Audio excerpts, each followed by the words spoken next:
Halo Bapak Ibu semuanya, ketemu saya lagi dengan Dr. Roy Tamba di channel Anak Sehat dan Berkualitas.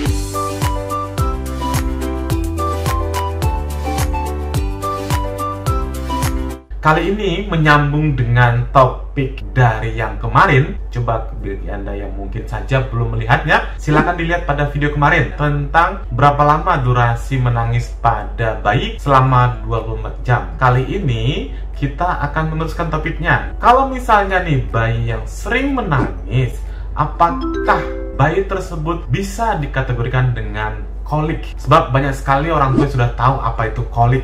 Nah, sekarang kita membahas tentang kolik. Apakah memang benar? Bagaimana mendiagnosa bayi-bayi yang mengalami kolik? Namun seperti biasa, sebelum memulai materi kita kali ini, saya mengucapkan terima kasih nih kepada Bapak Ibu yang sudah rajin menyimak materi-materi kami di channel Anak Sehat dan Berkualitas. Dan bagi Bapak Ibu yang mungkin saja nih baru pertama kali menyimak materi kami, jangan lupa klik subscribe-nya, like, dan boleh di-share kepada orang lain. Mana tahu ada tetangga, ada sahabat, ada keluarga yang membutuhkan materi-materi yang seperti ini. Kita sharing itu akan lebih bermanfaat daripada kita simpan sendiri. Yuk kita mulai pembahasannya. Jadi bayi yang menangis merupakan sarana komunikasi dari si bayi sendiri. Sama seperti saya bilang kemarin, bayi itu ketika lapar dia nangis, bayi ketika dia haus juga menangis, bayi ketika dia misalnya sedang kepanasan juga menangis, atau ketika popoknya dia basah atau habis kencing atau pup, dia juga akan menangis. Jadi memang menangis itu merupakan salah satu komunikasi bayi terhadap dunia sekitarnya, khususnya pada orang tua atau ibunya. Tetapi jika menangis pada bayi itu terjadi berlebihan, tentu akan membuat kita stres. Kita akan membuat suatu mekanisme yang tidak terduga. Misalnya kita akan lebih cemas, bahkan tidak jarang kita akan timbul rasa bagaimana nih bayi kita nih, apakah harus diginikan. Kadang-kadang kita juga timbul amarah yang tidak sengaja muncul sendiri pada bayi kita. Ada banyak kalangan, ada banyak orang tua, ada banyak ibu yang sudah pintar, sudah tahu banyak informasi yang menghubungkan kejadian menangis yang berlebihan pada bayi dengan kolik. Apakah memang demikian? Bagaimana kriterianya? Sebelum kita masuk pada kriteria diagnosis kolik, kita lihat dulu sekilas tentang kolik ini. Jadi kolik ini merupakan perilaku bayi yang menangis berlebihan dan susah ditenangkan. Nah, ini terjadi biasanya antara usia bayi 1 sampai 4 bulan. Dan ingat, penyebabnya sulit untuk diketahui. Terkadang untuk mengetahuinya perlu diskusi dengan dokter. Bahkan dokter pun nanti akan mencari kira-kira apa penyebabnya. Dan tidak jarang juga dokter akan menganjurkan beberapa pemeriksaan laborat atau penunjang yang lainnya. Kebanyakan orang tua sering menghubungkan kejadian menangis yang berlebihan atau kolik ini dengan gangguan pencernaan. Walaupun banyak literatur membuktikan tidak ada hubungannya.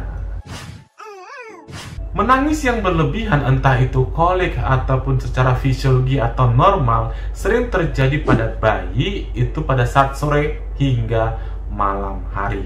Nah, usianya seperti saya katakan kemarin, itu mulai antara usia 4-6 minggu atau usia 6 minggu lah ya, dan akan berkurang setelah 12 minggu atau kurang lebih 3 atau 4 bulan. Pemahaman orang tua terhadap menangis yang berlebihan pada bayi sering mengakibatkan efek negatif, misalnya shaken baby syndrome atau abuse yang lain pada anak. Abuse itu mulai yang ringan, misalnya batin, sampai dengan gerakan-gerakan yang kadang-kadang membuat bayi tidak tenang, semakin menangis, atau mengakibatkan kecelakaan pada bayi kita. Nah, ada lagi nih, alergi terhadap protein susu sapi sering ditengarai sebagai penyebab dari kolik ini. Bagaimana sih sebenarnya kejadian kolik itu? Ternyata menurut banyak literatur, kolik itu kejadian cukup tinggi juga, antara 10-20% pada bayi. kurang lebih 1 di antara 10 bayi, bahkan 1 di antara 5 bayi. Jadi memang orang tua harus paham benar apa itu kolik dan bagaimana diagnosanya serta tata laksananya yang bisa ibu lakukan. Jadi dasar diagnosanya itu adalah berdasar gejala. Walaupun gejalanya sekilas adalah bayi yang menangis, yang berlebihan, dan sulit untuk didiamkan atau ditenangkan. Gejala lainnya atau misalnya tanda fisik yang bisa kita lihat itu berarti ada kelainan. Kalau misalnya ada kelainan, tapi kebanyakan tidak ada kelainan fisik yang bisa kita lihat. Atau ada lagi pemeriksaan tambahan lainnya, misalnya laboratorium, diperiksa misalnya darahnya, diperiksa urinnya, bahkan fesesnya, atau pemeriksaan imaging ya, misalnya USG, ronsen, dan lain sebagainya. Ini penting banget untuk mendiagnosa seorang bayi itu mengalami kolik dan juga untuk mencari tahu apa sebabnya.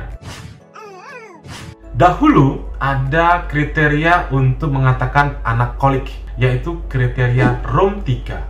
Nah, ROM 3 ini gampangannya pada 3 kriterianya yaitu menangis minimal atau lebih dari 3 jam dalam 1 hari, 3 hari dalam seminggu, dan sudah berlangsung selama 1 minggu.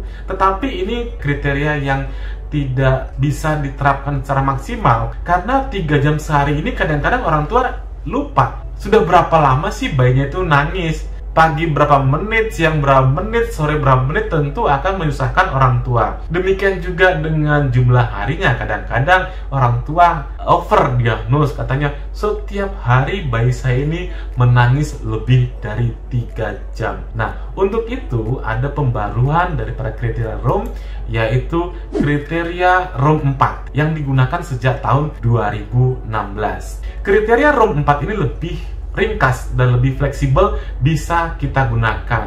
Apa saja kriterianya? Yang terutama ada 3. Yang pertama adalah kejadian kolik atau menangis yang berlebihan ini terjadi di bawah dan berakhir usia di bawah 5 bulan. Jadi memang mulainya dan berakhirnya di bawah usia 5 bulan. Jadi setiap anak atau baby yang menangis berlebihan yang terjadi pada saat usia di bawah 5 bulan itu termasuk salah satu tanda atau gejala kolik. Yang kedua, bayi menangis lama atau berulang-ulang, rewel atau irritable tanpa penyebab yang jelas dan tidak bisa diatasi oleh orang tua atau pengasuh.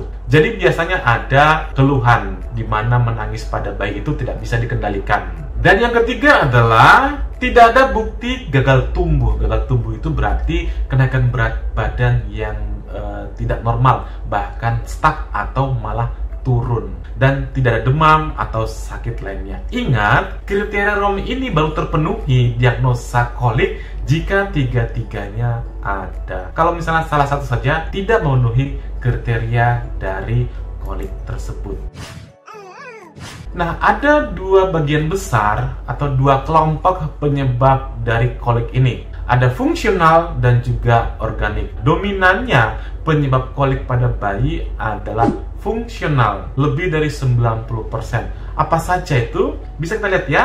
Contohnya adalah karena alergi protein susu sapi, karena intoleransi laktosa, karena reflux atau muntah atau kumo, atau gangguan mikroflora yang sering disebut dengan dysbiosis ya, ada gangguan motilitas atau gerakan usus si bayi. Jadi memang ini kriteria atau gangguan yang kemungkinan penyebabnya fungsi, bukan struktur organ. Nah, fungsi ini biasanya semakin si bayi itu bertambah usianya, maka kematangan atau persyarafan atau pencernaan daripada si bayi itu sudah cukup bagus, sehingga nanti lama-kelamaan dia akan hilang sendiri.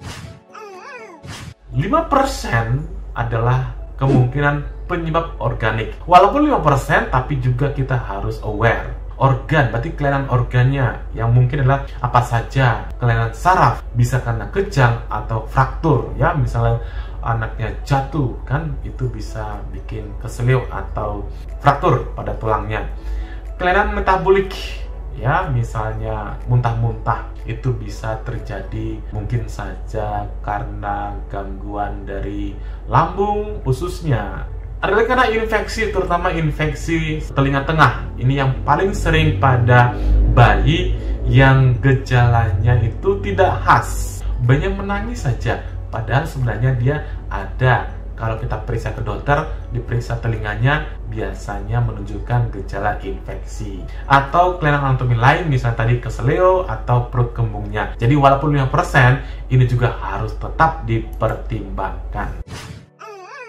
Apabila memang sudah terbukti bayi kita positif mengalami namanya kolik, mau diapain? Yang pertama tentu tenaga kesehatan atau dokter biasanya akan memberikan dukungan nih pada ibu khususnya nih ya, tentang pemahaman bahwa kolik itu memang sering terjadi dan cukup merepotkan dan kadang-kadang membuat stres orang tua. Seperti itu tentu ibu harus paham, dan kalau boleh ibu cegah dong stres pada ibu, cegah yang namanya merasa direpotkan, merasa tidak disukai anak, merasa si baby marah pada kita. Itu harus kita cegah. Yang kedua, usaha-usaha untuk menenangkan bayi harus kita upayakan. Misalnya nih, sering-seringlah menggendong si bayi atau mengayunkan secara perlahan, jangan menyiapkan namanya second baby syndrome. Dan bisa juga dengan menyelimuti si bayi atau rajin-rajin mendekap baby kita. Itu juga bisa mengurangi koliknya. Nah, apabila memang kita curiga nih kemungkinan adanya alergi protein susu sapi, nah, apabila bayi Anda adalah ASI eksklusif, maka Anda pertimbangkan untuk ibunya yang menghindari produk-produk protein susu sapi. Misalnya, ibu yang sering konsumsi susu menyusui atau produk-produk turunan dari susu. Dan kalau misalnya nih bayinya mendapatkan susu formula, maka pertimbangkan memberikan susu anti alergi, misalnya formula yang terhidrolisa, yaitu terhidrolisa total atau asam amino. Tips yang berikutnya adalah memikirkan pemberian probiotik, khususnya pada bayi-bayi yang tidak ASI. Kalau yang pada ASI biasanya sudah lengkap dan tercukupi probiotiknya dari ASI. Kemudian penting juga nih kita berdiskusi dengan si ibu tentang mekanisme coping. Mekanisme coping inilah saya kasih gambaran adalah bagaimana si ibu tadi bisa meringankan bebannya. Dan kita menanyakan, apakah di rumah ibu itu punya orang lain yang bisa membantu pekerjaan-pekerjaannya sehingga si ibu itu punya yang namanya relaxing time, punya waktu untuk beristirahat, minta tolong dengan orang-orang yang serumahnya. Dan ingat, pada bayi yang kolik tidak perlu dikasih obat, karena tidak ada satu literatur pun yang mengatakan rekomendasi pemberian satu obat bisa meringankan atau menghilangkan kolik pada bayi. Nah, demikian Bapak Ibu semuanya, saya sudah paparkan nih tentang menangis yang berlebihan pada bayi, apakah termasuk kolik atau tidak, bagaimana dasar diagnosanya, dan bagaimana penanganannya. Mudah-mudahan materi bermanfaat bagi Bapak Ibu semuanya. Salam sehat, dadah!